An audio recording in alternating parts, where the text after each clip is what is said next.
정희선은 91세의 나이에도 굽히지 않는 강인함을 지닌 여성입니다. 흰 머리카락을 단정하게 빗어 넘긴 그녀의 얼굴에는 세월의 흔적과 함께 깊은 지혜가 새겨져 있습니다. 6.25 전쟁 시절 비밀 연락 임무를 맡았던 독립운동가로서 그녀는 평생을 조국을 위해 살아왔지만 가족도 없이 홀로 단독주택에서 고요한 노년을 보내고 있습니다. 희선의 가장 큰 소망은 70년 전 자신을 구해준 군인을 찾는 것이었습니다. 그 군인이 남긴 나침반을 평생 간직해온 그녀는 늘 그날의 기억을 되새기며 은인을 만날 날을 기다려왔습니다. 어느 날 퇴근 시간에 붐비는 지하철에서 젊은이들의 무례함에 맞닥뜨린 희선은 뜻밖의 구원자를 만납니다. 특수부대 교관 출신인 김동수 할아버지는 그녀를 도와주었고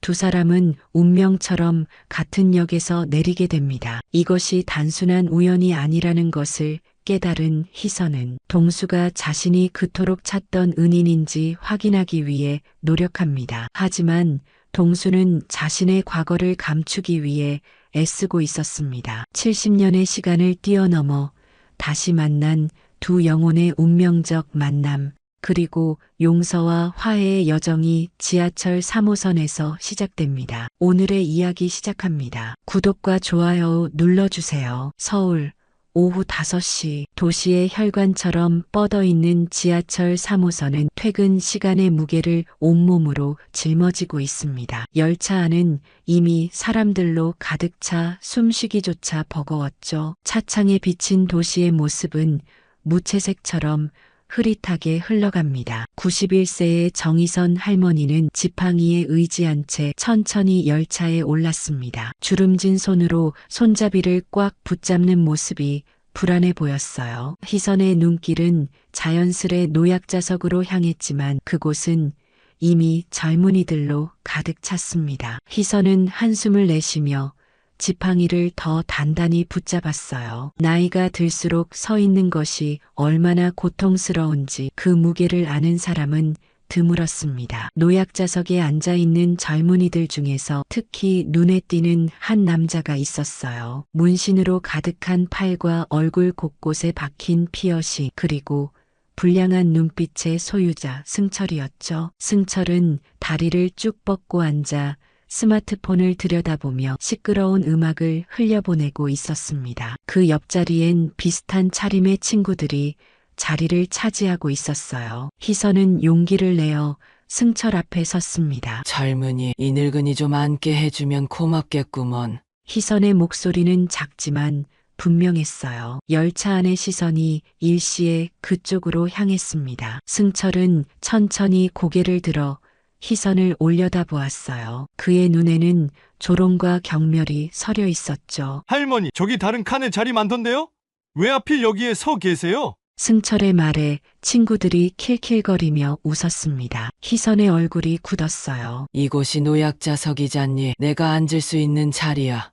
아이고, 귀찮게 하네. 전 여기서 내릴 거거든요. 한 정거장만 더 가면 되니까 그냥 좀 서 계세요. 승철은 다시 스마트폰으로 시선을 돌렸습니다. 승객들은 모두 눈치만 보며 침묵했어요. 누군가 비난의 시선을 보내기도 했지만 직접 나서는 사람은 없었습니다. 도시의 무관심이 열차 안을 가득 채웠죠. 희선의 손이 지팡이를 꽉 쥐었어요. 91년의 세월을 살아오면서 세상은 참 많이 변했다고 생각했습니다. 예전에는 서로를 배려하고 공경하는 마음이 당연했는데 이제는 그런 마음을 찾기 힘들었어요. 희선의 눈에서 슬픔이 번졌습니다. 뭘 째려보세요? 할머니가 무서워서 어쩌죠? 승철이 비아냥거렸어요. 그의 태도에 열차 안의 공기가 더욱 무거워졌습니다. 희선은 아무 말도 하지 않았죠. 평생을 독립과 자유를 위해 싸워온 여성이었지만 지금은 그저 노인일 뿐이었습니다. 몸에 새겨진 세월의 흔적은 그녀의 과거를 말해주지 않았어요. 희선은 조용히 고개를 숙이고 지팡이에 의지했습니다. 열차는 계속해서 어둠 속을 달렸어요. 창밖으로 보이는 도시의 불빛들이 별처럼 반짝였습니다. 희선의 마음속에서는 오래된 기억들이 잠시 피어올랐어요. 그때는 더 치열했고 더 어려웠지만 사람들 사이에 따뜻함이 있었습니다. 그녀는 그 시절이 문득 그리워졌어요. 다음 정거장에서도 승철은 내리지 않았습니다. 그저 거짓말이었을 뿐이죠. 희선은 깊은 한숨을 내쉬었어요. 이제 어떻게 해야 할까요? 인간의 저 어둡고 비열한 모습을 보며 희선은 과거 전쟁 속에서도 발견했던 인간의 선함을 잠시 의심했습니다. 세상은 정말 변한 걸까요? 아니면 단지 외면하고 있을 뿐일까요? 그때였습니다. 열차의 맞은편 문이 열리고 한 노인이 천천히 들어섰어요. 키가 훤칠한 남자 노인은 70대 후반으로 보였지만 등은 여전히 곧게 펴져 있었죠. 김동수 할아버지였습니다. 동수의 눈빛은 다른 노인들과 달랐어요. 그의 눈은 세상을 관통하는 날카로움과 깊은 통찰력을 품고 있었습니다. 동수는 열차 안의 상황을 순식간에 파악했어요. 희선이 지팡이에 의지한 채 힘겹게 서 있는 모습, 그리고 노약자석에 비뚤어진 자세로 앉아있는 승철의 모습까지. 동수의 입가에 미세한 주름이 잡혔습니다. 그는 천천히 걸음을 옮겨 희선과 승철 사이에 섰어요. 젊은이, 자리 좀 비켜주게. 동수의 목소리는 낮고 차분했지만 그 안에는 강철 같은 단단함이 깃들어 있었습니다. 승철은 고개를 들어 동수를 올려다보았어요. 아이고, 또 한 명이네. 할아버지도 자리가 필요하세요? 미안한데 전 좀 피곤해서요. 동수는 미소를 지었지만 그 미소가 눈까지 닿지는 않았습니다. 내 자리가 필요한 게 아니라 이 할머니께서 앉으셔야 해. 승철의 얼굴에 짜증이 번졌어요. 아까부터 귀찮게 하네. 자리가 그렇게 필요하면 다른 데 가서 앉으라고요. 동수는 여전히 미소를 짓고 있었지만 그의 눈빛이 달라졌습니다. 마치 오래된 칼이 칼집에서 빠져나오는 것 같은 날카로움이 느껴졌어요. 젊은이, 마지막으로 한 번만 더 물어볼게.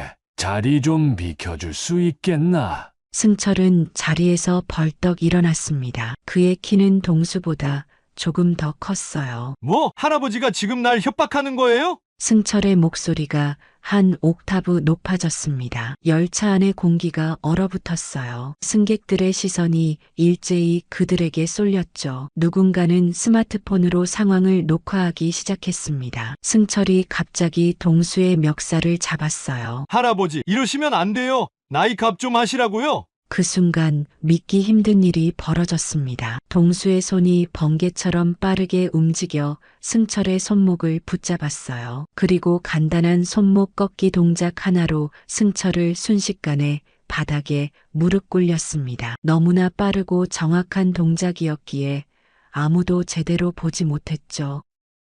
승철이 비명을 질렀어요. 동수는 여전히 미소를 지은 채 그를 내려다보고 있었습니다. 젊은이, 나이 값을 하라고? 내 나이 값을 하고 있다네.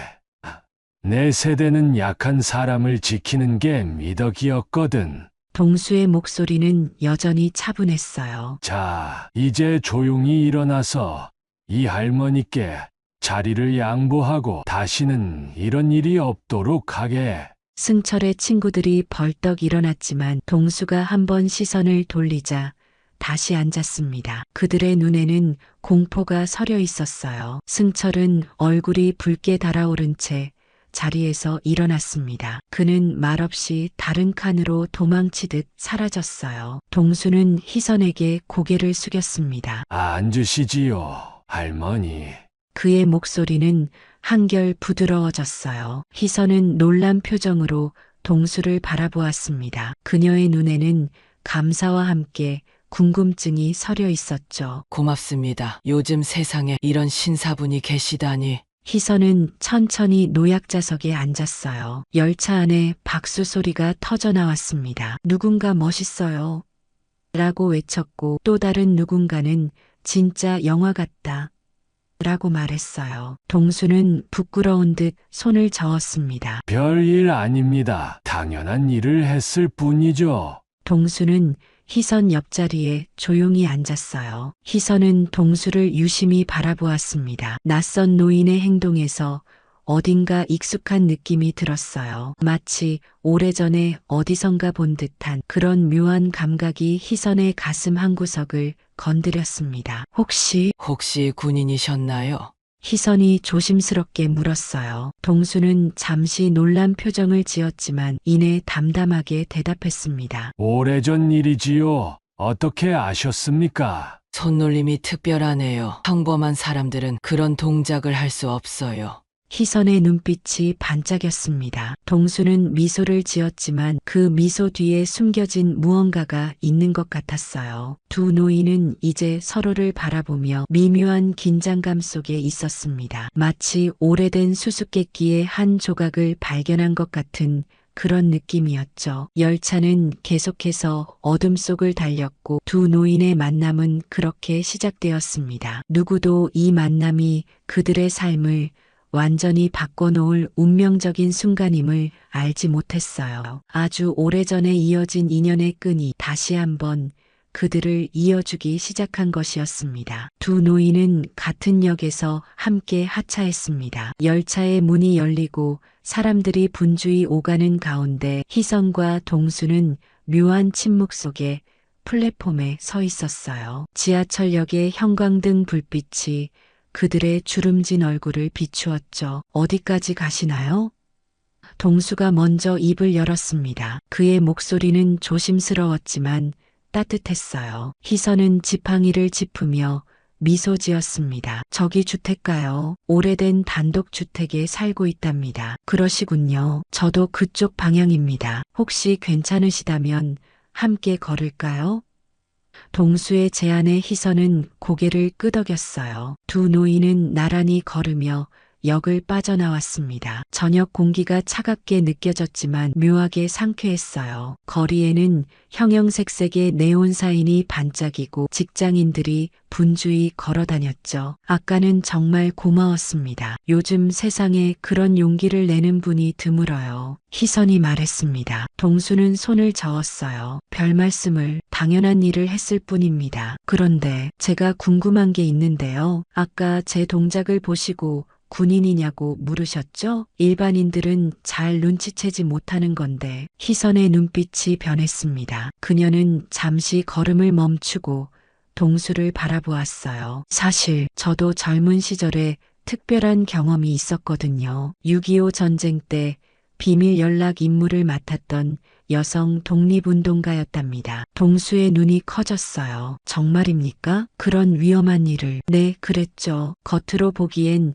평범한 여학생이었지만 실은 중요한 정보를 전달하는 역할을 했어요. 그때 많은 군인들을 만나다 보니 그들의 움직임이나 태도를 읽는 법을 자연스레 배웠답니다. 희선의 목소리에는 자부심이 묻어났어요. 두 사람은 다시 걷기 시작했습니다. 가로등 불빛 아래 그들의 그림자가 길게 늘어졌어요. 저는 특수부대 교관이었습니다. 동수가 조용히 말했어요. 많은 젊은이들에게 생존 기술과 전투 기술을 가르쳤죠. 전쟁이 끝난 후에도 한동안 그 일을 계속했습니다. 희선은 감탄했어요. 그래서 그런 놀라운 실력을. 그런데 저는 한 가지 궁금한 게 있어요. 제가 독립운동을 하던 시절 위기에 처했을 때 한 남성 군인이 저를 도와주신 적이 있었거든요. 지금까지도 그 은인을 찾고 있답니다. 동수의 표정이 순간 굳어졌습니다. 그는 시선을 피하며 말했어요.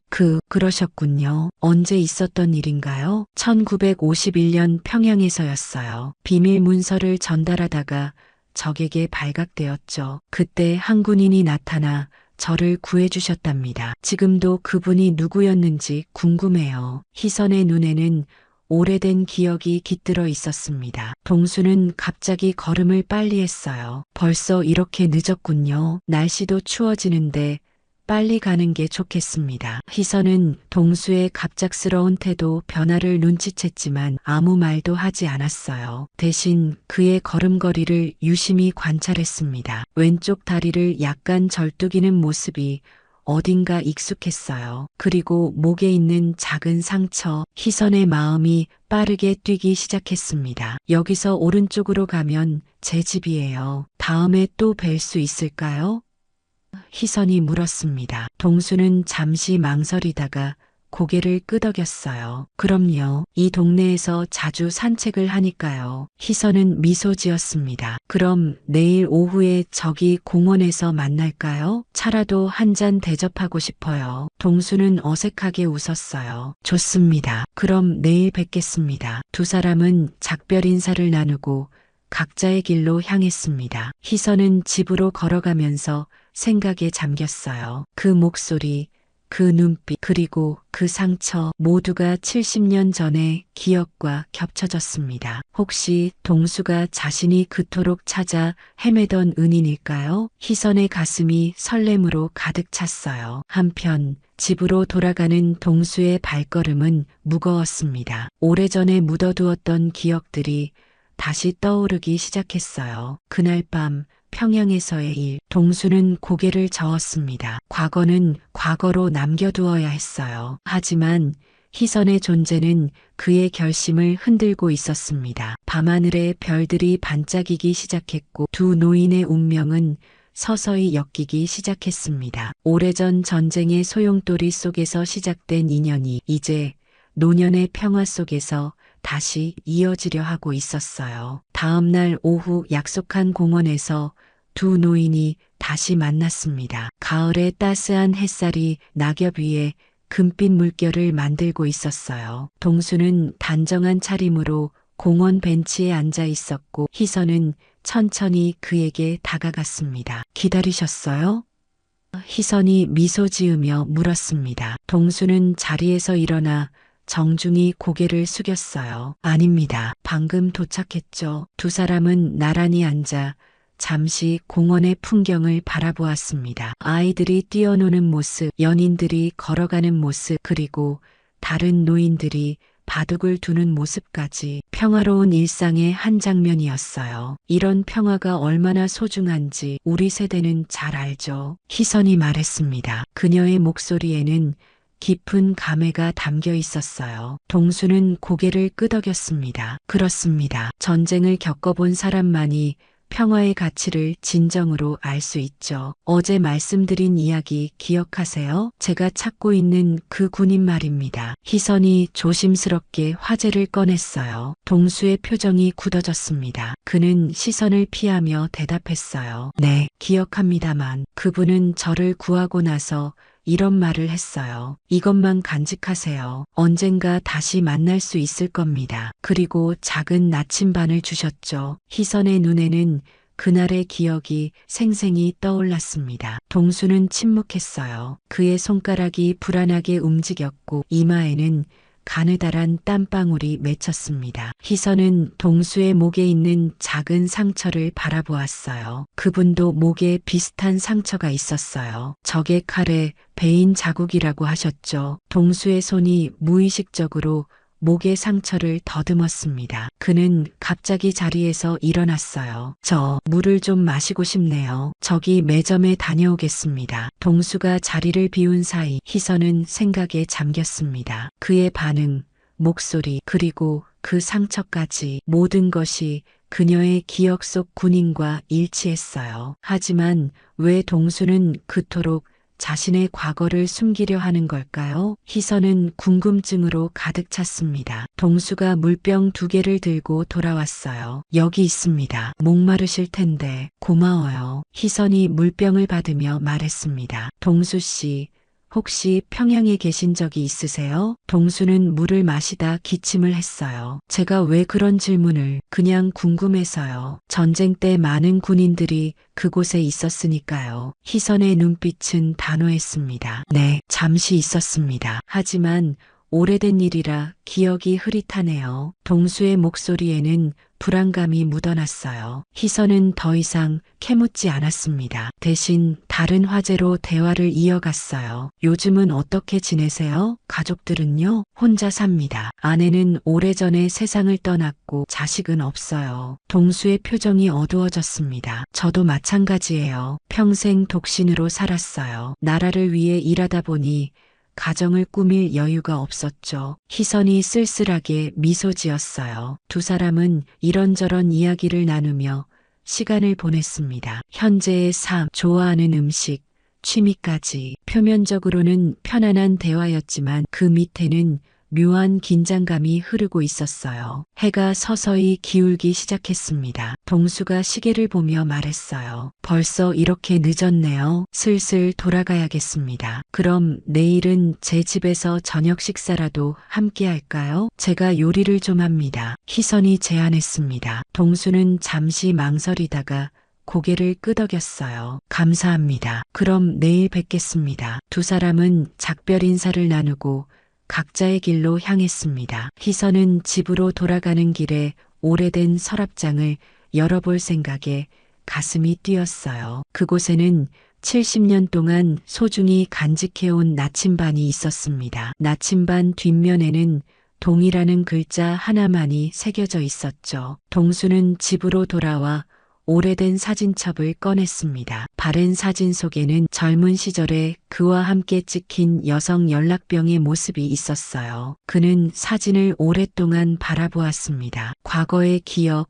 그리고 현재의 만남, 모든 것이 운명처럼 느껴졌어요. 밤이 깊어갔고 두 노인은 각자의 생각 속에서 과거와 현재 사이를 오갔습니다. 내일의 만남이 그들에게 어떤 변화를 가져올지 아무도 예측할 수 없었어요. 다음 날 저녁, 희선의 집, 오래된 단독주택이지만 정갈하게 정리된 실내는 주인의 성품을 그대로 보여주고 있었습니다. 작은 거실에는 전통 가구가 놓여 있었고 벽에는 몇 장의 흑백 사진이 걸려 있었어요. 오랜 세월의 흔적이 고스란히 담긴 공간이었죠. 희선은 부엌에서 저녁 식사를 준비하며 가끔 시계를 흘끗거렸습니다. 동수와의 약속 시간이 다가오고 있었어요. 그녀의 마음은 설렘과 긴장이 뒤섞여 있었습니다. 오늘 밤 그녀는 모든 것을 확인할 작정이었어요. 정확히 7시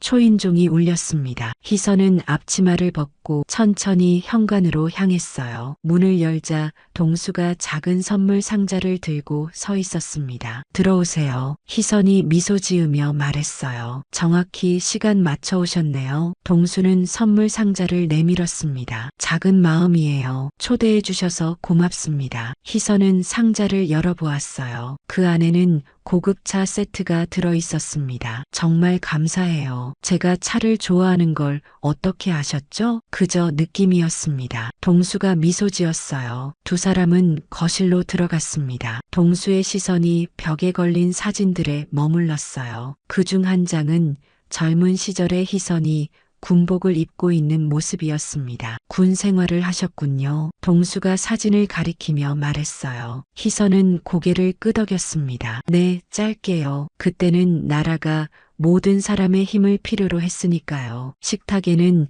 정성스럽게 준비된 음식들이 놓여 있었습니다. 동수는 감탄했어요. 이렇게 푸짐하게 준비하셨네요. 별거 아니에요. 오랜만에 손님이 와서 기쁘네요. 희선이 수저를 건네며 말했습니다. 두 사람은 조용히 식사를 시작했어요. 가끔 일상적인 대화를 나누며 편안한 시간을 보냈습니다. 하지만 희선의 마음속에는 끊임없이 궁금증이 맴돌았어요. 식사가 거의 끝나갈 무렵 희선이 자리에서 일어났습니다. 잠시만요.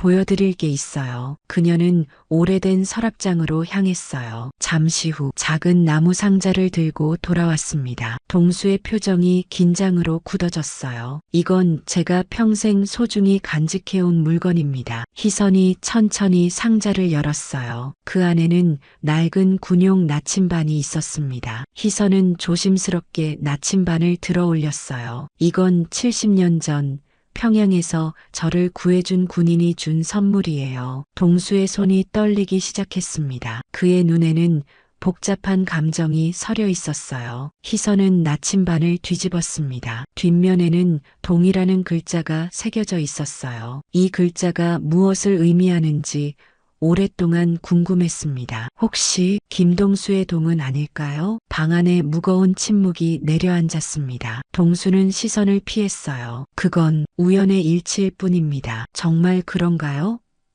희선의 목소리가 단호해졌습니다. 왼쪽 다리를 약간 절뚝이는 걸음걸이, 목의 상처, 그리고 특수 전투 기술까지 모든 것이 일치합니다. 동수는 자리에서 벌떡 일어났어요. 이만 가봐야겠습니다. 식사 대접 감사합니다. 희선도 따라 일어났습니다. 왜 인정하지 않으세요? 당신이 그 군인이란 걸 알고 있어요. 그날 밤 적들에게 둘러싸였을 때 나타나 저를 구해주셨잖아요. 동수의 눈에 슬픔이 깃들었어요. 당신은 착각하고 있습니다. 저는 그런 사람이 아니에요. 거짓말이에요. 왜 진실을 숨기려 하세요? 희선의 목소리가 떨렸습니다. 동수는 현관으로 향했어요. 죄송합니다만 저는 가봐야겠습니다. 잠깐만요. 희선이 그를 붙잡았습니다. 이렇게 도망치실 건가요? 70년 동안 찾아 헤맨 은인이 눈앞에 있는데 동수는 잠시 멈춰서서 깊은 한숨을 내쉬었어요. 나는 그런 자격이 없소. 당신이 찾는 은인 같은 사람이 아니요. 그저 평범한 노인일 뿐이요. 하지만 희선이 말을 이으려 했지만 동수는 이미 문을 열고 나가고 있었습니다. 희선은 그를 쫓아나가려 했지만 현관문 앞에서 멈추었어요. 그녀의 눈에 눈물이 맺혔습니다. 왜 동수는 그토록 자신의 과거를 부정하는 것일까요? 무슨 비밀이 있는 걸까요? 희선은 천천히 거실로 돌아와 나침반을 바라보았습니다. 그녀의 마음속에는 확신이 있었어요. 동수는 분명 그날 밤의 군인이었습니다. 하지만 그가 자신의 정체를 숨기는 이유는 무엇일까요? 밤은 깊어갔고 희선은 결심했습니다. 내일 그녀는 동수의 집을 찾아가 모든 진실을 밝힐 작정이었어요. 70년의 인연이 이렇게 끝나게 할 수는 없었습니다. 다음 날 아침 희선은 일찍 일어나 동수의 집 주소를 찾기 위해 노력했습니다. 지하철에서의 첫 만남 이후 동네 주민들에게 물어본 결과 그가 사는 곳을 대략적으로 알 수 있었어요. 오래된 아파트 단지였죠. 희선은 결연한 표정으로 그곳을 향했습니다. 아파트 관리실에 들러 김동수라는 노인을 찾는다고 말하자 관리인은 3층 302호를 가리켰어요. 희선은 천천히 계단을 올랐습니다. 그녀의 심장은 빠르게 뛰고 있었어요. 과연 동수는 어떤 비밀을 간직하고 있는 걸까요? 302호 앞에 선 희선은 잠시 망설였습니다. 그래도 여기까지 왔으니 돌아갈 수는 없었어요. 그녀는 깊은 숨을 들이쉬고 초인종을 눌렀습니다. 아무런 반응이 없었어요. 다시 한번 눌러보았지만 여전히 대답이 없었습니다. 아마도 외출했나 봐요. 희선이 중얼거렸습니다. 그때 옆집 문이 열리고 노부인이 나왔어요. 누구 찾으세요? 김동수 씨요. 친구인데 만나기로 약속이 있었거든요. 희선이 대답했습니다. 노부인은 고개를 끄덕였어요. 아, 동수 영감님이요? 아침 일찍 공원에 산책 나가셨을 거예요. 매일 그 시간에 가시거든요. 희선은 감사 인사를 하고 다시 계단을 내려갔습니다. 그러다 문득 생각이 떠올랐어요. 문이 잠겨 있는지 확인해 보지 않았습니다. 그녀는 다시 올라가 조심스럽게 문고리를 돌려보았죠. 놀랍게도 문은 열렸어요. 이럴 수가. 희선은 망설였습니다. 다른 사람의 집에 허락 없이 들어가는 것은 옳지 않았어요. 하지만 이것은 특별한 상황이었습니다. 70년 동안 찾아 헤맨 은인, 그 진실이 이 안에 있을지도 모른다는 생각에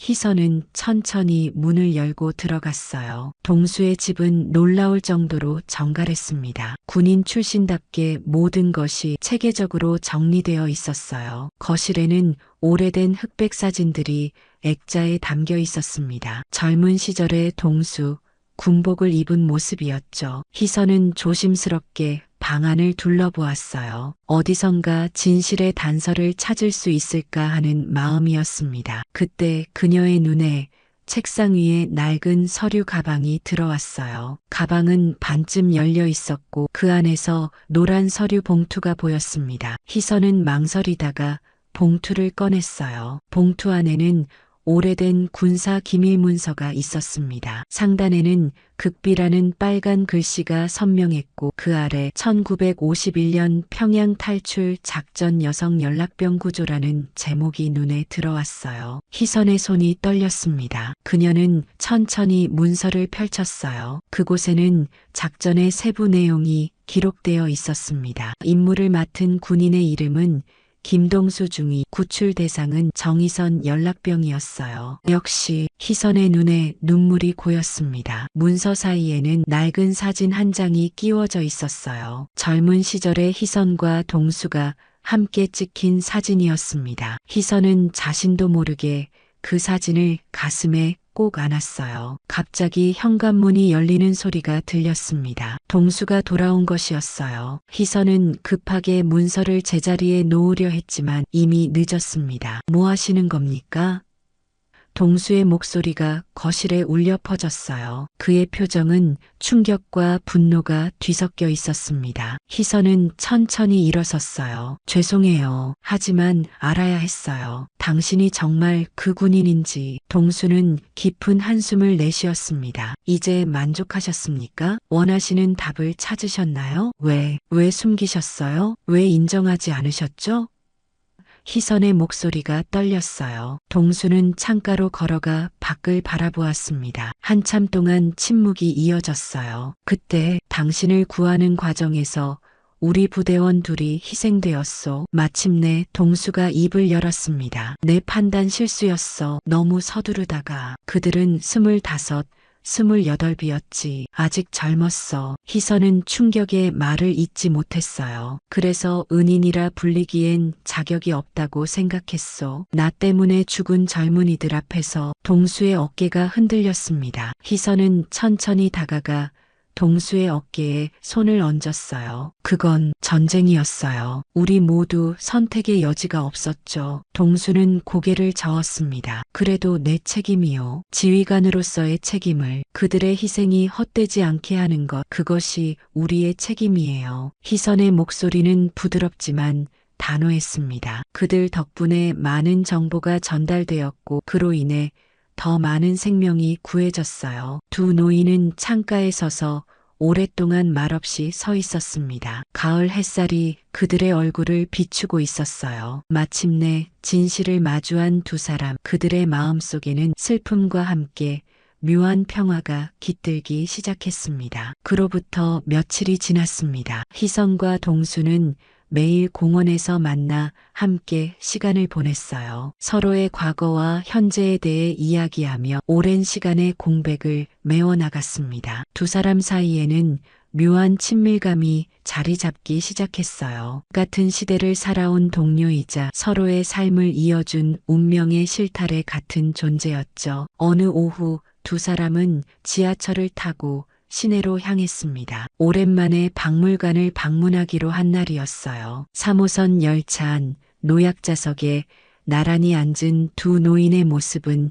평화로워 보였습니다. 그때 당신이 준 나침반은 평생 나의 길잡이였어요. 희선이 조용히 말했어요. 막막한 시간들이 있었지만 그것을 볼 때마다 용기를 얻었죠. 동수는 미소 지었습니다. 그런 작은 선물이 그렇게 소중했다니 다행이네요. 사실 난 당신이 살아있는지도 몰랐어. 작전 후 모든 기록은 극비로 묻혔으니까요. 희선은 고개를 끄덕였어요. 우리 세대는 모두 그렇게 살았죠. 이름 없이, 기록 없이. 하지만 그래도 우리의 분투가 지금의 평화를 만들었다고 생각하면 뿌듯합니다. 열차가 급커브를 돌면서 갑자기 흔들렸습니다. 동수가 가슴을 움켜쥐며 얼굴을 찡그렸어요. 희선이 놀라서 물었습니다. 괜찮으세요? 괜찮아요. 그냥 잠시. 동수의 말이 끊어졌어요. 그는 가슴을 더 세게 부여잡았고 얼굴이 창백하게 변했습니다. 동수 씨?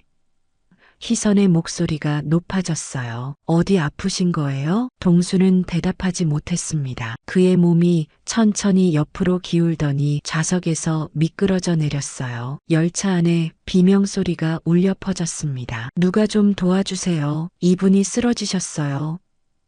희선이 외쳤어요. 주변 승객들이 모여들었지만 아무도 어떻게 해야 할지 몰라 당황했습니다. 희선은 놀랍게도 침착함을 유지했어요. 그녀는 재빨리 동수의 맥박을 확인했습니다. 약하게 뛰고 있었지만 호흡이 불규칙했어요. 심장마비 같아요. 다음 역에 도착하면 바로 구급차를 불러주세요. 희선이 주변 승객에게 말했습니다. 이윽고 동수의 호흡이 멈췄어요. 희선은 놀라지 않고 재빨리 그의 셔츠 단추를 풀었습니다. 그녀는 두 손을 겹쳐 동수의 가슴에 올려놓고 일정한 리듬으로 압박을 시작했어요. 하나, 둘, 셋, 넷. 희선은 숫자를 세며 계속해서 심폐소생술을 이어나갔습니다. 주변 승객들은 놀라움의 눈빛으로 그녀를 바라보았어요. 91세의 노인이 그런 체력과 정확한 동작으로 심폐소생술을 하는 모습은 놀라웠습니다. 6.25 전쟁 때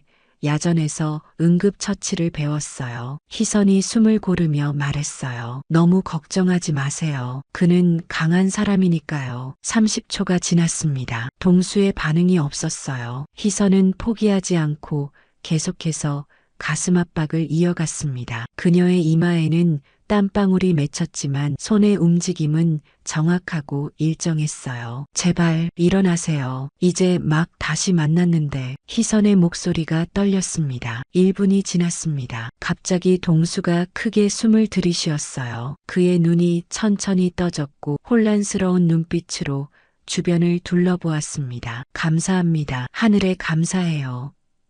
희선의 눈에서 눈물이 흘러내렸어요. 마침 열차가 역에 도착했고 역무원들과 함께 구급대원들이 뛰어왔습니다. 동수는 재빨리 들것에 실려 병원으로 이송되었어요. 희선은 그의 손을 꼭 잡은 채 구급차에 함께 탔습니다. 병원 응급실 의사들이 동수를 진료하는 동안 희선은 수술실 밖 의자에 앉아 기다렸습니다. 그녀의 손은 여전히 떨리고 있었어요. 간호사가 다가와 물었습니다. 환자분의 가족이신가요? 희선은 잠시 생각하다가 대답했어요. 네, 가족입니다. 70년을 기다려온 가족이죠. 수술은 3시간이나 걸렸습니다. 마침내 의사가 나와 상황을 설명했어요. 심근경색이었습니다. 다행히 골든타임 안에 심폐소생술이 시행되어 큰 후유증 없이 회복될 가능성이 높습니다. 어르신께서 심폐소생술을 하신 게 맞으신가요? 희선은 고개를 끄덕였습니다. 의사는 감탄했어요. 정말 놀랍습니다. 완벽한 처치였어요. 그분의 목숨을 구하셨습니다. 희선은 미소 지었어요. 이제 서로 목숨을 한 번씩 구한 셈이네요. 수술 후 중환자실로 옮겨진 동수는 산소 마스크를 쓴 채 깊은 잠에 빠져 있었습니다. 희선은 그의 침대 옆에 앉아 작은 목소리로 말했어요. 이번엔 내가 당신을 지켜줄 차례예요. 70년 전 그날처럼 우리는 서로를 지키며 살아갈 거예요. 병원의 하얀 커튼 사이로 아침 햇살이 스며들었습니다. 중환자실의 정막 속에 심장 모니터의 규칙적인 소리만이 울려 퍼졌어요. 동수는 이틀 만에 깨어났고 일반 병실로 옮겨진 지 하루가 지났습니다. 창가에 놓인 의자에 앉아 책을 읽던 희선은 침대에서 나는 작은 움직임에 고개를 들었어요. 물. 동수가 잠긴 목소리로 말했습니다. 희선은 재빨리 물컵을 들고 다가갔어요. 여기 있어요. 천천히 드세요. 동수는 희선의 도움으로 물을 조금 마시고 다시 베개에 기대었습니다. 그의 얼굴은 창백했지만 눈빛은 이전보다 더 맑아 보였어요. 마치 오랜 짐을 내려놓은 사람처럼 편안해 보였죠. 계속 여기 계셨나요?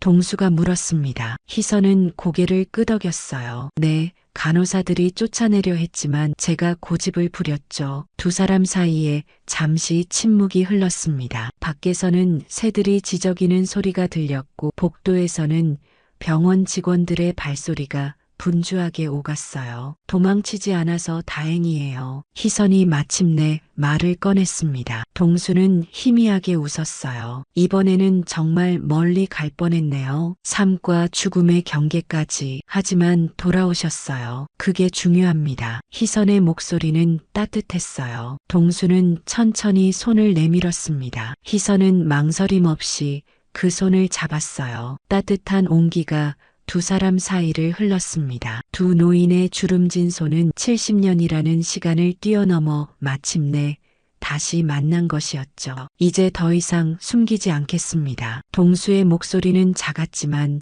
단호했어요. 그날 평양에서 당신을 구한 사람이 나예요. 희선의 눈에 눈물이 고였습니다. 그녀는 아무 말도 하지 않고 그저 동수의 손을 더 단단히 잡았어요. 임무 중에 부대원 둘을 잃었다는 죄책감으로 살아왔습니다. 그들이 죽고 나는 살았다는 사실이 견디기 힘들었어요. 동수의 눈에도 눈물이 맺혔습니다. 그래서 그 일을 기억하고 싶지 않았고 인정하고 싶지 않았죠. 희선은 조용히 고개를 끄덕였어요. 이해합니다. 저도 비슷한 기억들을 갖고 있으니까요. 우리 모두 살아남았다는 죄책감과 싸워왔습니다. 그런데 당신을 다시 만났어요. 그것도 이렇게 우연히. 동수가 감격에 찬 목소리로 말했습니다. 처음 지하철에서 봤을 때 바로 알아봤어요. 눈빛이 그대로였거든요. 희선의 얼굴에 미소가 번졌어요. 저도요. 당신의 목소리를 듣는 순간 그날 밤의 기억이 떠올랐어요. 어둠 속에서도 빛나던 그 용기. 이제는 진실을 받아들일 시간인 것 같아요. 동수가 말했습니다. 우리가 겪은 모든 일들 그리고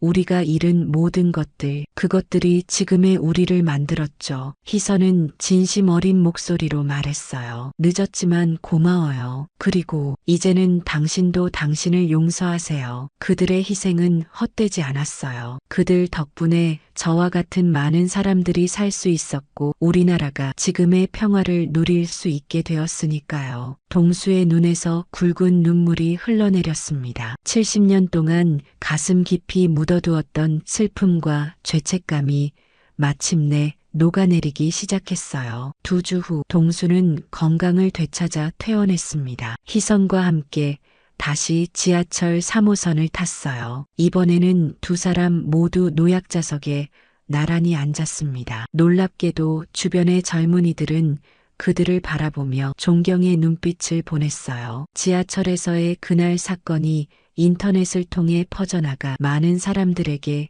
감동을 주었던 것이었습니다. 어르신들, 혹시 지난번에 지하철에서 한 젊은이가 조심스럽게 물었어요. 동수가 미소 지으며 고개를 끄덕였습니다. 젊은이는 공손히 인사를 하고 자리를 떠났어요. 우리가 유명 인사가 된 모양이네요. 희선이 웃으며 말했습니다. 동수도 웃었어요. 세상이 변하고 있어요. 천천히지만 확실하게. 지하철 3호선은 계속해서 도시를 관통하며 달렸습니다. 창밖으로 보이는 서울의 풍경이 빠르게 지나갔어요. 희선과 동수는 서로의 손을 꼭 잡은 채 미소 지었습니다. 그들의 인생은 마치 이 열차처럼 험난한 터널과 밝은 구간을 번갈아 지나왔지만 결국 서로를 향해 달려왔던 것이었어요. 열차가 다음 역에 도착했을 때 젊은 승객 몇 명이 노약자석 앞에 서 있던 노인들에게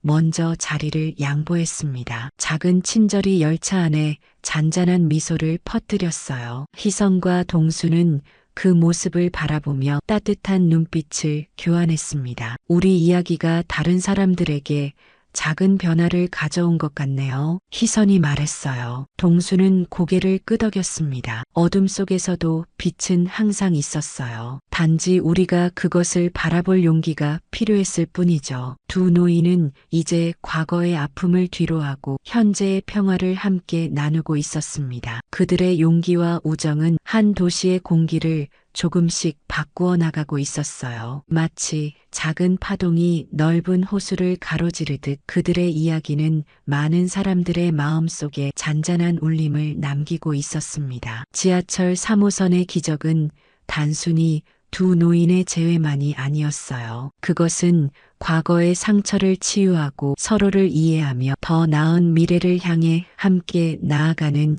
인간 정신의 기적이었습니다. 시간은 흘러도 진정한 용기와 사랑의 가치는 결코 변하지 않는다는 것을 보여주는 그런 아름다운 기적이었죠. 50년 전 한 그릇의 순두부가 오늘 그녀의 인생을 완전히 뒤바꿔 놓으리라고는 누구도 예상하지 못했다. 김정희는 70대 후반의 한식 명장으로 자신의 순두부 브랜드를 세계에 알리기 위해 미국 로스앤젤레스에 출장 온 노장입니다. 단정하게 빗어 올린 하얀 머리카락과 정갈한 모습을 지닌 그녀는 평생을 한식에 헌신했습니다. 1970년대에 미국으로 이민와 코리아타운에서 작은 식당을 운영했던 과거가 있으며 경제적 어려움 속에서도 주말마다 밥차 봉사를 통해 이웃들과 나눔의 기쁨을 실천했습니다. 남편과 사별 후 한국으로 돌아가 순두부 연구에 몰두하여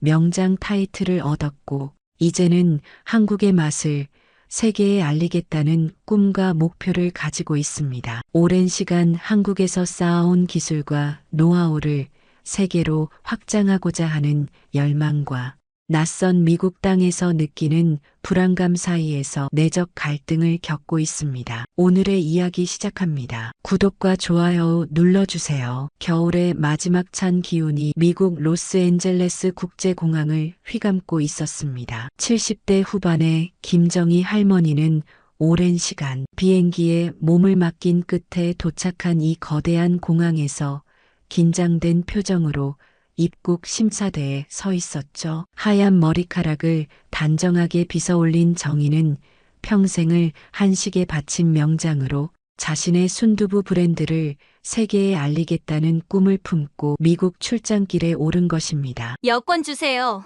입국 심사관의 무뚝뚝한 목소리가 들려왔습니다. 정희는 조심스럽게 가방을 뒤적이며 여권을 꺼냈어요. 떨리는 손으로 여권을 건네자 심사관은 대수롭지 않게 받아들더니 대충 훑어보기만 했습니다. 그리고는 정희의 눈을 똑바로 쳐다보지도 않은 채 질문을 던졌죠. 미국 방문 목적이 뭡니까? 비즈니스예요. 저희 순두부 브랜드를. 정희의 말이 채 끝나기도 전에 심사관은 짜증 섞인 표정으로 고개를 저었어요. 영어로 말하세요. 다음. 정희가 당황하여 뭐라고 말을 하려는 찰나 심사관은 여권을 테이블 위에 대충 밀어놓았고 그만 여권이 바닥으로 떨어지고 말았습니다. 주변 사람들의 시선이 일제히 그곳으로 향했죠. 고개를 숙여 여권을 주우려던 정희의 얼굴이 부끄러움으로 붉게 물들었습니다. 그때였어요. 뒤에서 기다리던 한 젊은 미국인 청년이 빠르게 다가와 정희의 여권을 집어들었습니다. 30살 정도로 보이는 그 청년은 단정한 정장 차림이었고 따스한 미소를 지으며 정희에게 여권을 건넸죠. 할머니 혹시 저 기억 안 나세요? 청년은 한국어로 물었어요. 정희는 당황한 표정으로 청년의 얼굴을 유심히 살펴보았지만 기억나지 않았습니다. 청년은 심사관에게 다가가 영어로 말했습니다. 이 할머니의 신분은 제가 보증합니다. 그리고는 명함을 내밀었죠. 심사관의 표정이 순식간에 바뀌었습니다. 정희는 영어를 잘 알아듣지 못했지만 분위기가 완전히 달라진 것을 느낄 수 있었어요. 심사관은 허리를 고추 세우더니 갑자기 공손한 태도로 바뀌었고 청년은 어디론가 전화를 걸었습니다. 잠시 후 공항 관계자들이 달려와 정중하게 청년에게 인사를 건넸어요. 정희는 어리둥절한 표정으로 상황을 지켜보았죠. 그리고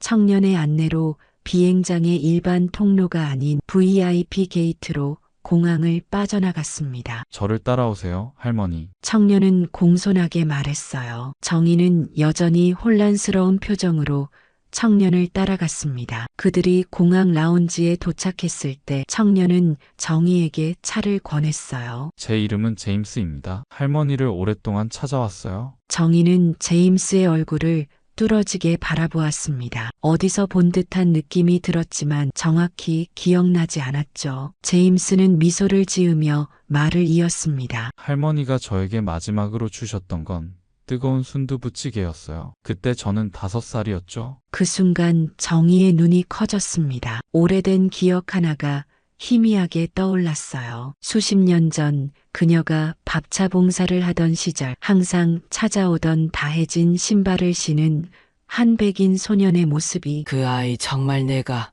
그 아이였니? 정희의 목소리가 떨렸습니다. 오래된 기억 속으로 천천히 빠져들었어요. 1970년대 초반 로스앤젤레스의 작은 공원에서 밥차 봉사를 하던 시절이 선명하게 떠올랐습니다. 그때의 정희는 30 중반, 이민자의 삶이 쉽지만은 않았죠. 남편과 함께 코리아타운의 작은 식당을 운영하며 하루하루를 버텨나갔습니다. 경제적으로 풍족하진 않았지만 주말마다 공원에서 밥차 봉사를 하며 이웃들과 나눔의 기쁨을 느꼈어요. 그리고 그곳에 매주 찾아오던 5살 백인 소년이 있었습니다. 할머니, 제가 바로 그 아이예요. 제임스의 눈에 눈물이 고였습니다. 다해진 신발에 언제나 배고픈 눈빛을 가진 그 아이였죠. 정희는 그 순간 모든 기억이 파도처럼 밀려오는 것을 느꼈어요. 항상 늦은 오후 가장 마지막에 찾아오던 그 소년. 창백한 얼굴과 말라깃한 몸, 심하게 다른 운동화를 신고 있었지만 맑은 눈동자가 인상적이었던 아이. 정희는 그 아이에게 항상 물과 옷 그리고 마지막 한 그릇 남은 순두부찌개를 챙겨주었습니다. 그 애는 항상 늦게 왔어. 다른 아이들이 다 가고 난 뒤에 정희가 천천히 말했어요. 이름도 물어보지 못했는데 어떻게 나를 찾은 거니? 제임스는 주머니에서 작은 종이 한 장을 꺼냈습니다. 낡고 바랜 종이였지만 거기엔 분명 정희의 순두부라는 한글이 적혀 있었어요. 할머니가 마지막으로 주셨던 순두부 그릇 밑에 붙어있던 스티커예요. 평생 간직했습니다. 정희의 눈에서 눈물이 흘러내렸어요. 그녀는 손으로 입을 가리며 흐느꼈습니다. 너무나 오랜 시간이 지났지만 그 작은 나눔이 이렇게 큰 인연으로 다시 만나게 될 줄은 상상도 못했죠. 할머니, 저희 좀 더 편한 곳으로 가서 이야기 나눌까요? 제임스가 제안했습니다. 곧 두 사람은 공항 부근의 조용한 카페로 자리를 옮겼어요. 카페에 도착한 두 사람은 창가 자리에 마주 앉았습니다. 정희는 여전히 믿기지 않는 표정이었죠. 제임스는 차분한 목소리로 자신의 이야기를 시작했어요. 그때 저는 알코올 중독자였던 아버지와 함께 살고 있었습니다. 어머니는 제가 3살 때 돌아가셨고 아버지는 저를 제대로 돌보지 못했어요. 제임스의 목소리에 슬픔이 묻어났습니다. 대부분의 날 저는 굶주렸고 학교에도 제대로 다니지 못했죠. 정희는 가슴이 아파왔어요. 그 작은 아이가 그런 고통 속에 있었다니 생각만 해도 마음이 무너져 내렸습니다. 할머니의 순두부찌개는 제게 유일한 따뜻한 식사였어요. 제임스가 계속해서 말했습니다. 그리고 할머니는 항상 제게 미소 지어 주셨죠. 다른 어른들은 모두 저를 무시했지만 할머니만은 달랐어요. 정희는 천천히 고개를 끄덕였습니다. 그녀는 누구든 배고픈 아이에게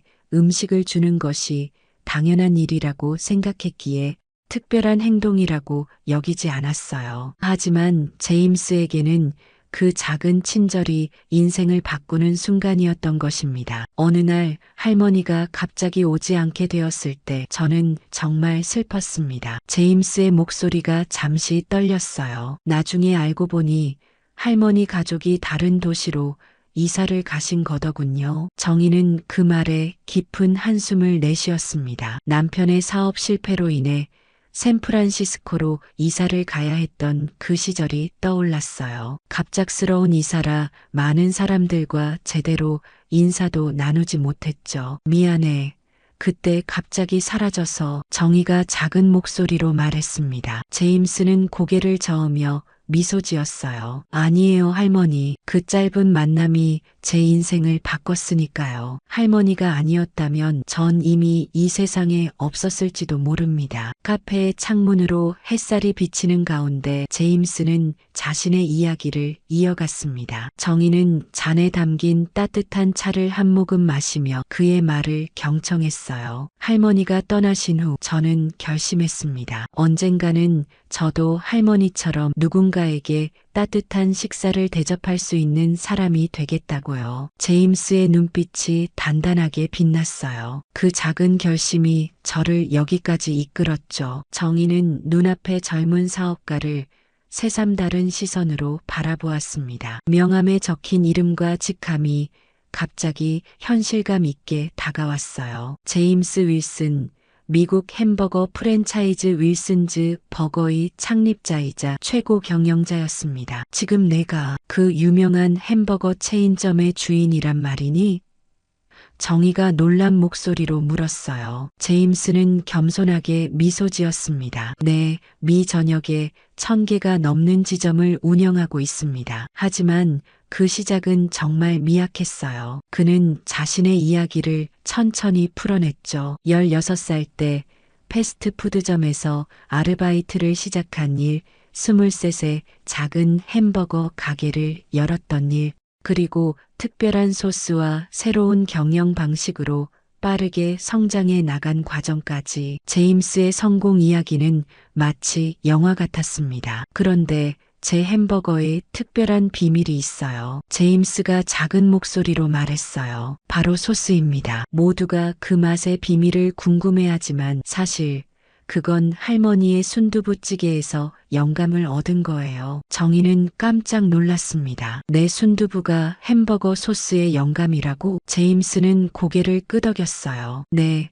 그 깊고 풍부한 맛을 평생 잊을 수 없었거든요. 물론 완전히 같지는 않지만 그 기억을 바탕으로 소스를 개발했습니다. 정희의 눈에 다시 눈물이 맺혔습니다. 자신도 모르게 이 젊은이의 인생에 깊은 영향을 미쳤다는 사실이 가슴 뭉클했어요. 저는 항상 할머니를 찾고 싶었습니다. 제임스가 진심을 담아 말했어요. 성공한 후에는 본격적으로 수소문도 해봤죠. 하지만 이름도 모르고 단지 정의의 순두부라는 스티커만 가지고 있어서 쉽지 않았어요. 정의는 궁금했습니다. 그런데 어떻게 나를 찾은 거니? 제임스는 빙그레 웃었어요. 우연이었습니다. 한 달 전 한국 음식 페스티벌에서 명장 김정희의 순두부라는 기사를 봤어요. 사진을 보는 순간 할머니라는 걸 직감적으로 알았죠. 그리고 할머니가 미국 출장 온다는 소식을 듣고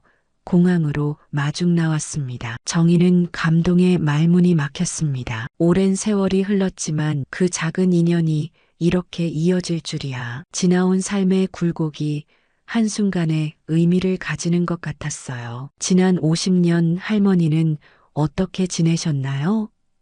제임스가 물었습니다. 정희는 자신의 이야기를 시작했어요. 샌프란시스코에서 다시 작은 식당을 열었던 일, 남편과 사별한 후 한국으로 돌아가 순두부 연구에 몰두했던 일, 그리고 70살이 넘어 명장이라는 타이틀을 얻게 된 과정까지. 정희의 인생 역시 순탄치만은 않았지만 끝까지 자신의 길을 걸어온 여정이었습니다. 이번에 미국에 온 이유는 내 순두부 브랜드를 해외에 알리기 위해서였어. 정희가 설명했어요. 지금은 작은 브랜드지만 한국의 맛을 세계에 알리고 싶었거든. 제임스의 눈이 반짝였습니다. 그는 진지한 표정으로 정희를 바라보았어요. 할머니, 제가 제안을 하나 드려도 될까요? 정희는 고개를 끄덕였습니다. 제임스는 잠시 생각을 정리하는 듯 했어요. 제 재산과 경영 노하우를 투자해서 할머니의 순두부 브랜드를 미국 전역에 프랜차이즈화하는 건 어떨까요? 제임스의 목소리에는 확신이 담겨 있었습니다. 한국의 정성과 맛을 미국인들에게 알릴 수 있을 거예요. 정희는 놀란 표정으로 제임스를 바라보았어요. 그토록 성공한 사업가가 자신의 작은 순두부 브랜드에 관심을 가진다니 믿기 어려웠습니다. 그게 정말 가능할까? 정희의 목소리에는 의심과 기대가 섞여 있었습니다. 오랜 세월 자신의 손맛을 지켜온 그녀에게 갑작스러운 제안은 너무나 비현실적으로 느껴졌어요. 제임스는 자신감 있게 고개를 끄덕였습니다. 물론입니다. 제 회사는 이미 다양한 식품 브랜드와 파트너십을 맺고 있어요. 할머니의 순두부는 특별합니다. 그 진정성과 맛이라면 충분히 성공할 수 있을 거예요. 그는 태블릿을 꺼내 간단한 사업 계획을 보여주기 시작했어요. 시장 분석부터 마케팅 전략, 매장 디자인까지 이미 상당 부분 구상해 둔 듯 했습니다. 정희는 그의 설명을 들으며 점점 놀라움을 감추지 못했죠. 이 모든 계획을 언제 세운 거니?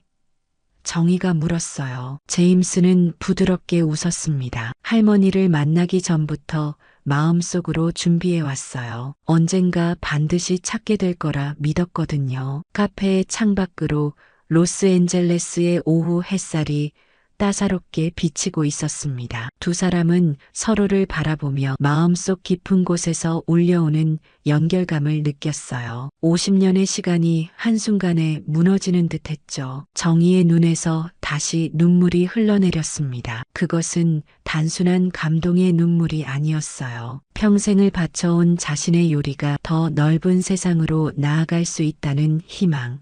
그리고 오래전 작은 친절이 이토록 커다란 인연으로 돌아온다는 경이로움이 뒤섞인 복잡한 감정이었습니다. 할머니, 제임스가 정희의 손을 조심스럽게 잡았어요. 제가 어렸을 때 할머니는 저에게 단순한 음식만 주신 게 아니었어요. 따뜻한 관심과 인정, 그리고 살아갈 희망을 주셨습니다. 그 빚을 이제 갚고 싶어요. 정희는 제임스의 손을 꼭 마주 잡았습니다. 주름진 그녀의 손과 단단한 그의 손이 테이블 위에서 만나 하나가 되었어요. 같이 해봅시다. 정희가 결심한 듯 말했습니다. 내 순두부로 더 많은 사람들에게 따뜻함을 전하고 싶어. 제임스의 얼굴에 환한 미소가 번졌어요. 그는 자리에서 일어나 정희에게 공손히 허리를 숙였습니다. 감사합니다, 할머니. 절대 실망시켜드리지 않을게요. 두 사람은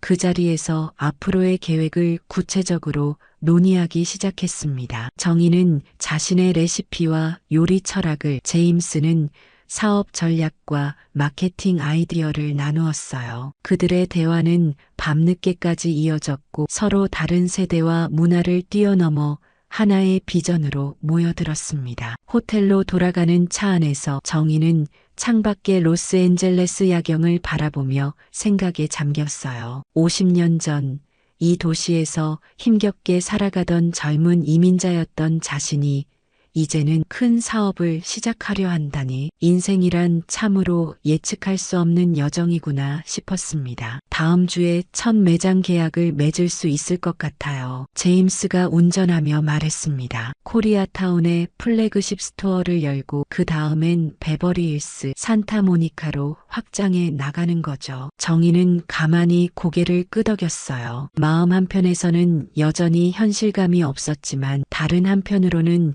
이 모든 것이 운명처럼 느껴졌습니다. 제임스, 정희가 조용히 불렀어요. 왜 이렇게까지 하는 거니? 너는 이미 성공한 사업가인데. 제임스는 잠시 침묵했다가 진심 어린 목소리로 대답했습니다. 제가 할머니의 순두부를 먹을 때마다 느꼈던 그 따뜻함을 다른 사람들도 경험했으면 해서요. 세상에는 제가 그랬던 것처럼 따뜻한 한 끼 식사가 필요한 사람들이 많으니까요. 정희의 마음이 뭉클해졌어요. 그녀는 평생 음식을 통해 사람들에게 위로와 행복을 전하고자 했습니다. 제임스의 말은 그녀의 철학과 정확히 일치했죠. 호텔에 도착해 헤어지기 전 제임스는 정희에게 한 가지 더 제안했어요. 할머니, 내일 한 곳에 같이 가보고 싶은 데가 있습니다. 시간 괜찮으세요? 정희는 궁금한 표정으로 물었습니다. 어디? 제임스의 눈빛이 깊어졌어요. 50년 전 할머니가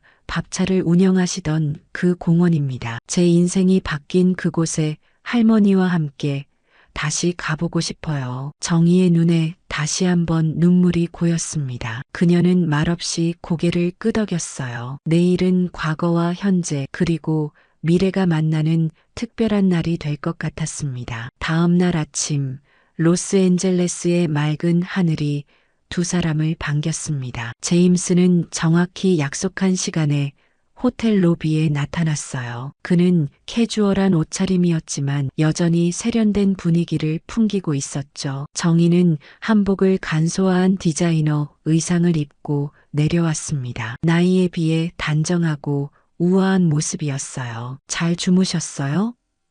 제임스가 공손하게 인사했습니다. 정희는 미소 지었어요. 응, 오랜만에 편안하게 잘 잤단다. 이제 어디로 가는 거니? 먼저 아침 식사를 하러 갈까요? 제가 아는 좋은 곳이 있습니다. 제임스가 말했어요. 두 사람은 제임스의 차를 타고 도시를 가로질러 달렸습니다. 창밖으로 변해버린 로스앤젤레스의 풍경이 빠르게 지나갔어요. 50년 전과는 완전히 다른 모습이었지만 정의의 기억 속에는 여전히 그때의 거리와 사람들이 선명했습니다. 많이 변했구나. 정의가 중얼거렸어요. 제임스는 고개를 끄덕였습니다. 네, 도시는 끊임없이 변하지만 사람들의 마음속 그리움은 변하지 않는 것 같아요. 그들은 한적한 골목에 위치한 작은 레스토랑에 도착했습니다. 내부는 아담하지만 세련되게 꾸며져 있었고 아침 시간임에도 불구하고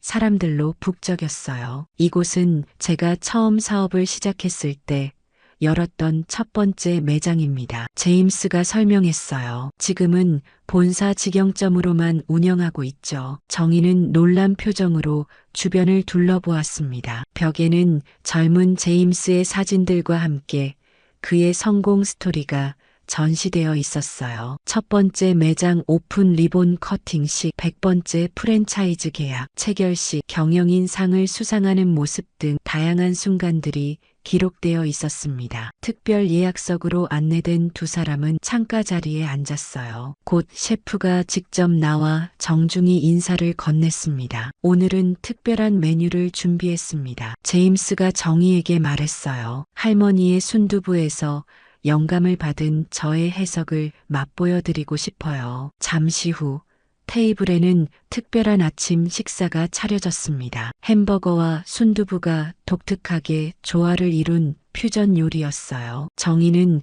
호기심 어린 표정으로 한 입 베어 물었습니다. 어떠세요?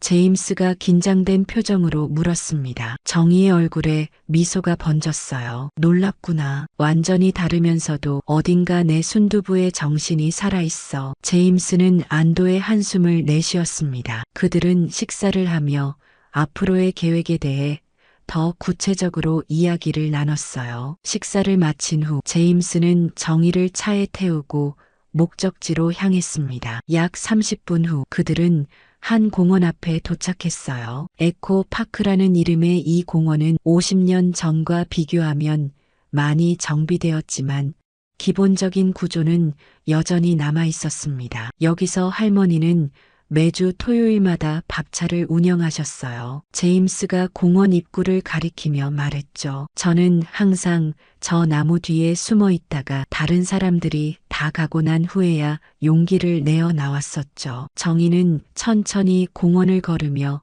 주변을 둘러보았습니다. 오래된 기억들이 하나둘 되살아나는 듯 했어요. 그녀가 밥차를 세웠던 장소, 사람들이 줄을 서던 곳, 그리고 마지막에 항상 나타나던 작은 소년이 서 있던 그 자리까지. 여기였어. 정희가 특정 지점에 멈춰서며 말했습니다. 제임스도 그 자리에 서서 과거를 회상했어요. 네, 할머니는 항상 이곳에서 마지막 한 그릇을 저에게 주셨죠. 그리고 항상 같은 말씀을 하셨어요. 정희의 눈가에 주름이 깊게 패이며 미소를 지었습니다. 그녀는 50년 전 자신이 했던 말을 기억해냈어요. 밥은 그저 밥이 아니라 마음이란다. 맞아요. 제임스의 눈이 반짝였습니다. 그 말이 제 인생의 모토가 되었어요. 두 사람은 공원 벤치에 나란히 앉았습니다. 잠시 말없이 주변의 평화로운 풍경을 바라보았어요. 아이들이 뛰어노는 모습, 산책하는 노부부, 개를 데리고 나온 주민들. 일상적인 광경이었지만 두 사람에게는 특별한 의미가 있는 순간이었습니다. 할머니, 오늘 오후에 중요한 자리가 있어요. 제임스가 조심스럽게 말했어요. 미국의 첫 정의 순두부 매장을 오픈하는 계약식입니다. 함께 해주실 수 있으신가요? 정의는 놀란 표정으로 제임스를 바라보았습니다. 벌써? 어제 처음 이야기했는데 그렇게 빨리 진행된다고? 제임스는 미소를 지으며 고개를 끄덕였어요. 사실 할머니를 찾았다는 확신이 들었을 때부터 모든 준비를 해왔습니다. 부동산 계약서, 인테리어 디자인, 법적 검토까지 모두 완료했어요. 할머니의 동의만 있으면 바로 시작할 수 있도록요. 정희는 가슴이 벅차올랐습니다. 그녀의 인생에서 이렇게 큰 변화가 하루아침에 찾아올 거라고는 상상도 못했죠. 평생 한식을 지켜온 노력이 이제 미국 전역으로 뻗어나갈 수 있다는 생각에 설렘과 두려움이 교차했어요. 나는 준비가 안 된 것 같은데. 정희가 망설이며 말했습니다. 제임스는 정희의 손을 조심스럽게 잡았어요. 걱정하지 마세요. 할머니는 이미 충분히 준비되어 있습니다. 평생 쌓아온 할머니의 맛과 철학이면 충분해요. 나머지는 제가 도와드릴게요. 공원에서 나온 두 사람은 제임스의 회사 본사로 향했습니다. 고층 빌딩의 최상층에 위치한 회의실은 이미 여러 사람들로 붐비고 있었어요. 변호사, 디자이너, 마케팅 전문가 등 다양한 분야의 전문가들이 정희를 맞이했습니다. 여러분, 제가 그토록 찾아 헤매던 정희 할머니를 소개합니다. 제임스가 자랑스럽게 말했어요. 오늘부터 우리는 그녀의 놀라운 순두부 레시피를 미국 전역에 알리는 프로젝트를 시작합니다. 회의실에 박수 소리가 울려 퍼졌습니다. 정희는 당황스러워하면서도 고개를 숙여 인사했어요. 이어서 제임스의 팀은 준비한 프레젠테이션을 시작했습니다. 정의 순두부의 브랜드 아이덴티티, 매장 디자인, 메뉴 구성, 마케팅 전략까지 모든 것이 세밀하게 계획되어 있었죠. 특히 눈에 띄는 것은 매장 디자인이었습니다. 전통 한옥의 요소와 현대적인 미니멀리즘이 절묘하게 조화를 이루고 있었어요. 매장 중앙에는 순두부를 직접 만드는 과정을 볼 수 있는 오픈 키친이 배치되어 있었고, 벽면에는 정희의 이야기와 한국 음식 문화를 소개하는 디스플레이가 준비되어 있었습니다. 우리는 단순히 음식을 파는 것이 아니라 할머니의 이야기와 한국 음식 문화를 함께 전파하고자 합니다. 디자인 팀장이 설명했어요. 정희는 감동으로 말을 잇지 못했습니다. 그녀의 삶과 철학이 이렇게 존중받고 가치 있게 여겨진다는 사실이 믿기지 않았어요. 계약서에 서명하는 순간 정희의 손이 살짝 떨렸습니다. 제임스가 다정하게 그녀의 어깨를 토닥였어요. 할머니, 이제 우리는 공식적인 비즈니스 파트너입니다. 회의가 끝난 후 제임스는 정희를 데리고 코리아타운으로 향했어요. 그곳에는 이미 공사가 한창인 건물이 있었습니다. 정희 순두부의 첫 번째 매장이 들어설 장소였죠. 2주 후면 오픈할 수 있을 겁니다. 제임스가 말했어요. 할머니의 레시피를 정확히 구현할 수 있도록 한국에서 특별히 셰프들을 초청했어요. 할머니가 직접 그들을 가르쳐 주셨으면 합니다. 정희는 현장을 둘러보며 놀라움을 감추지 못했습니다. 그녀가 평생 꿈꿔왔던, 그러나 감히 이루어질 거라 생각하지 못했던 일들이 현실이 되어가고 있었어요. 그날 저녁, 제임스는 정희를 특별한 저녁 식사에 초대했습니다. 그가 예약한 레스토랑은 로스앤젤레스에서 가장 유명한 한식당 중 하나였어요. 두 사람이 입장하자 모든 직원들이 줄을 서서 반갑게 맞이했습니다. 이 레스토랑의 오너, 셰프가 할머니의 팬입니다. 제임스가 말했어요. 할머니의 책으로 요리를 배웠다고 해요. 정희는 부끄러운 듯 미소 지었습니다. 그녀가 몇 년 전 출간한 요리책이 이렇게 멀리까지 영향을 미치고 있다니 감격스러웠죠. 저녁 식사 도중 제임스는 또 다른 제안을 꺼냈습니다. 할머니, 순두부 프랜차이즈와 함께 하나 더 시작하고 싶은 일이 있어요. 정희는 호기심 어린 표정으로 그를 바라보았습니다. 또 뭔데? 제임스의 눈빛이 진지해졌어요. 미국 전역에 밥차 재단을 설립하고 싶습니다. 할머니처럼 밥차를 운영하며 어려운 이웃들에게 따뜻한 한 끼를 제공하는 거예요. 제 재산의 상당 부분을 이 재단에 기부할 생각입니다. 정희의 눈에 눈물이 맺혔습니다. 그녀의 작은 선행이 이렇게 큰 선순환으로 이어진다는 사실이 가슴 벅찼어요. 그 일은 꼭 함께하고 싶구나. 정희가 감동에 떨리는 목소리로 말했습니다. 저녁 식사를 마치고 나오면서 제임스는 정희에게 물었어요. 할머니, 내일은 기자회견이 예정되어 있습니다. 정의 순두부의 공식 론칭과 밥차 재단 설립에 관한 발표인데 할머니께서 직접 몇 마디 해주실 수 있으신가요? 다음 날 아침 정희는 호텔방 침대에 앉아 창밖의 로스앤젤레스 풍경을 바라보았습니다. 37살에 이민자로 이곳에 처음 왔을 때 그녀는 이렇게 자신의 이름을 건 사업이 미국 전역에 퍼질 거라고는 상상도 못했어요. 가슴속에서는 설렘과 두려움이 교차했습니다. 내가 과연 잘할 수 있을까? 정희는 떨리는 목소리로 중얼거렸어요. 곧 제임스의 연락을 받고 로비로 내려간 정희는 그를 만났습니다. 제임스는 정장 차림으로 단정하게 차려입고 있었죠. 그의 옆에는 몇 명의 스태프들이 함께 대기하고 있었어요. 잘 주무셨어요, 할머니? 제임스가 환한 미소로 정희를 맞이했습니다. 정희는 고개를 끄덕였어요. 응, 잘 잤단다. 오늘 기자회견 많이 긴장되는구나. 제임스는 다정하게 정희의 손을 잡았습니다. 걱정하지 마세요. 할머니는 그저 할머니의 이야기를 들려주시면 돼요. 진심을 담아서요. 그들은 차에 올라 기자회견장으로 향했어요. 도착한 곳은 놀랍게도 50년 전 정희가 밥차를 운영했던 그 공원이었습니다. 공원 한쪽에는 작은 무대가 설치되어 있었고 수십 명의 기자들이 이미 자리를 잡고 있었어요. 무대 뒤편으로는 수십 대의 푸드트럭이 줄지어 서 있었습니다. 이게 다 뭐지? 정희가 놀란 표정으로 물었어요. 제임스는 자랑스럽게 설명했습니다. 오늘은 정희 순두부 브랜드 런칭과 함께 밥차 재단의 첫 번째 행사도 함께 진행합니다. 이 푸드트럭들은 모두 재단 소속이에요. 오늘부터 로스앤젤레스 전역에 소외된 이웃들에게 따뜻한 식사를 제공할 겁니다. 정희의 눈에 감동의 눈물이 고였어요. 그녀의 작은 선행이 이렇게 큰 규모로 확장된다는 사실이 믿기지 않았습니다. 기자회견이 시작되었고 제임스는 무대에 올라 마이크 앞에 섰어요. 여러분, 오늘 저는 제 인생을 구한 특별한 분을 소개해 드리려 합니다. 50년 전 이 공원에서 저에게 한 그릇의 따뜻한 순두부를 건네주셨던 김정희 할머니입니다. 정희가 무대 위로 올라가자 박수 소리가 울려 퍼졌습니다. 그녀는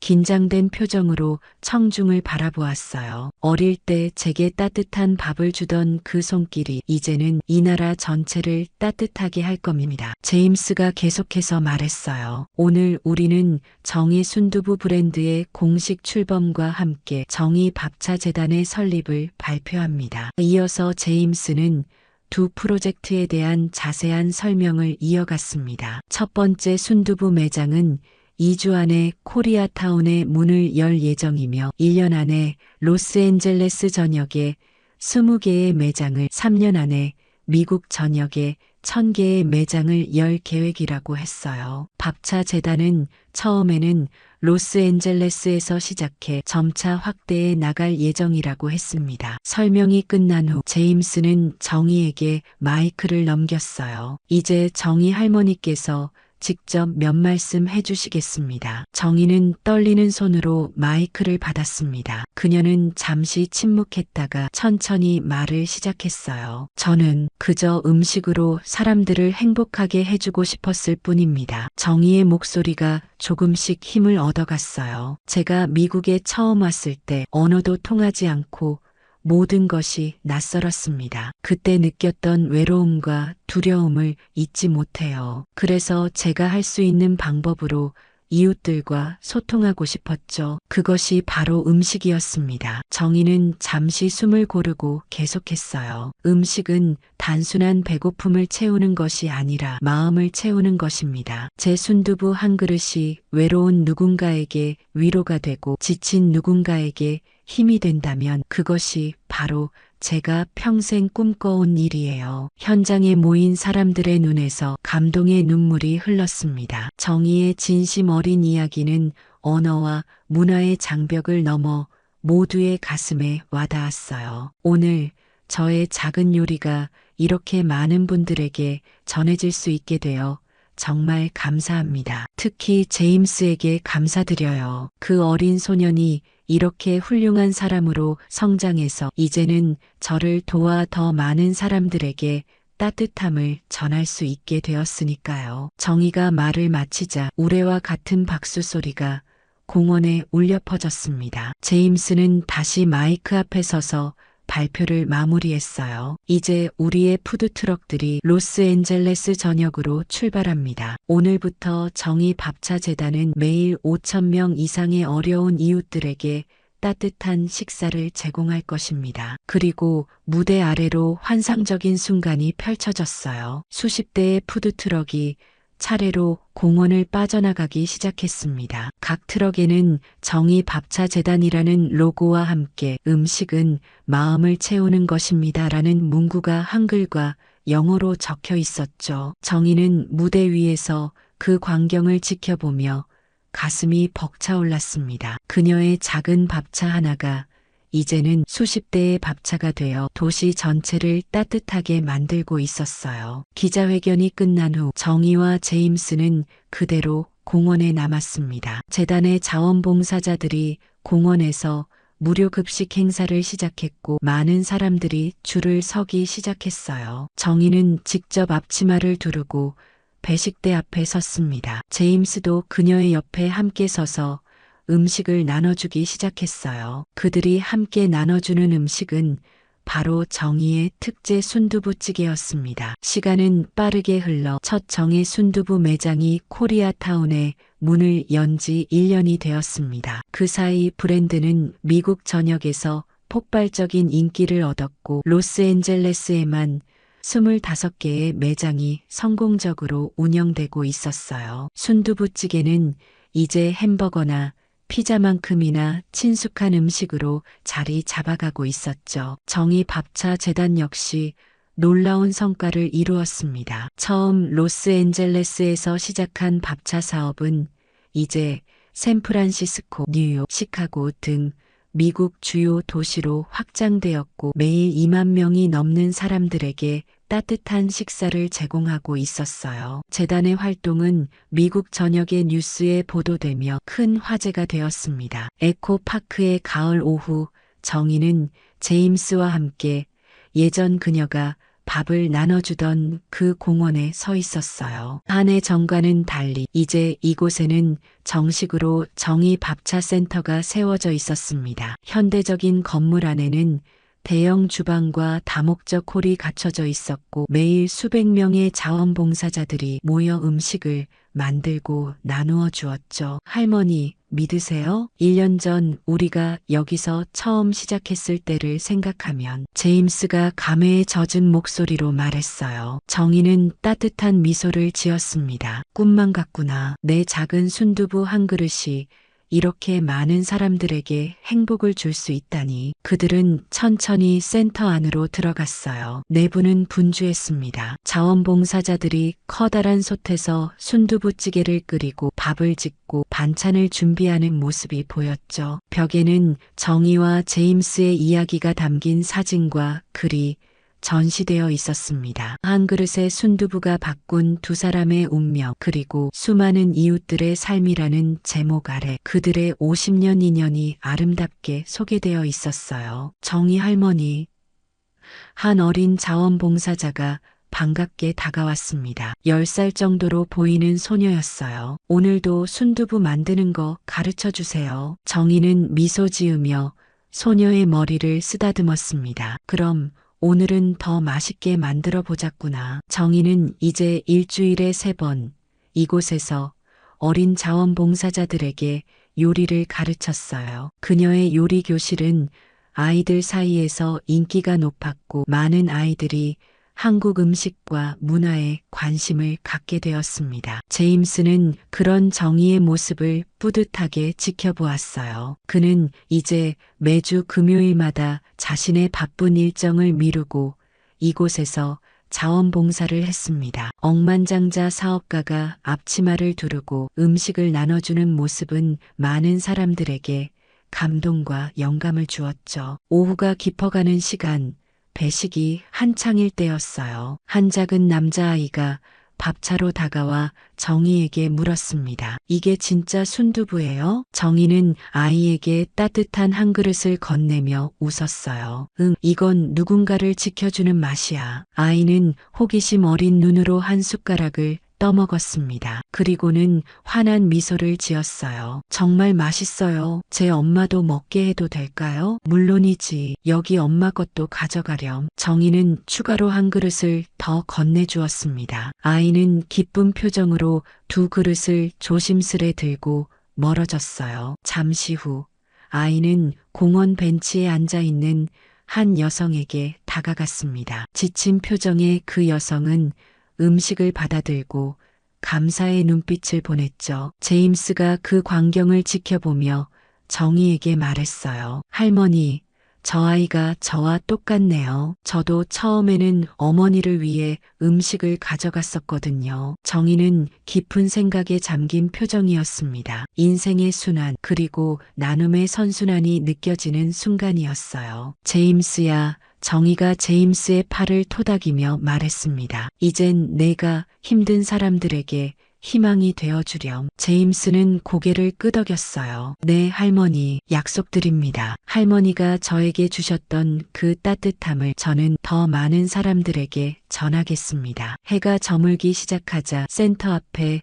넓은 잔디밭에는 작은 공연이 시작되었습니다. 자원봉사자들과 지역 주민들이 함께 모여 음악을 연주하고 노래를 부르는 즉흥 축제였어요. 정희와 제임스는 나란히 벤치에 앉아 그 풍경을 바라보았습니다. 할머니, 다음 계획이 있으세요? 제임스가 물었어요. 정희는 잠시 생각에 잠겼다가 대답했습니다. 나는 이제 순두부 연구소를 세우고 싶구나. 젊은 요리사들에게 한국 음식의 정신과 기술을 가르치는 곳 말이야. 제임스의 눈이 반짝였어요. 멋진 생각입니다. 정희 요리 아카데미라고 하면 어떨까요? 전 세계에서 학생들이 모여들 거예요. 두 사람은 새로운 꿈에 대해 이야기를 나누며 웃음꽃을 피웠습니다. 그들의 인연은 이제 단순한 우정이나 비즈니스 파트너십을 넘어 깊은 가족애로 발전해 있었어요. 밤이 깊어가는 공원에는 여전히 많은 사람들이 모여 있었습니다. 다양한 인종과 연령, 배경을 가진 사람들이 음식과 음악, 웃음을 나누며 하나가 되는 모습이었죠. 정희가 50년 전 작은 밥차 하나로 시작한 나눔의 정신은 이제 거대한 공동체 운동으로 자라나 있었습니다. 한국에서 홀로 미국에 건너와 숱한 어려움을 겪었던 한 이민자 여성과 굶주림과 외로움 속에서 자랐던 한 소년의 만남. 그 우연한 인연이 이제는 수많은 사람들의 삶을 변화시키는 큰 움직임이 되었습니다. 정희는 밤하늘을 바라보며 감사의 기도를 올렸어요. 인생의 여정이 때로는 예측할 수 없지만 진심을 다해 살아가면 언젠가 그 의미가 드러난다는 것을 그녀는 이제 깊이 이해하고 있었습니다. 할머니, 제임스가 조용히 말했어요. 정말 감사합니다. 할머니가 저에게 주신 건 단순한 음식이 아니라 삶의 의미였어요. 정희는 제임스의 손을 꼭 잡았습니다. 아니란다. 내가 내게 준 것이 더 크단다. 내 작은 순두부가 이렇게 커다란 행복으로 돌아올 줄 누가 알았겠니? 공원 위로 별들이 반짝이는 가운데 한 그릇의 순두부로 시작된 특별한 인연은 이제 미국 전역을 따뜻하게 비추는 빛이 되어 퍼져나가고 있었습니다.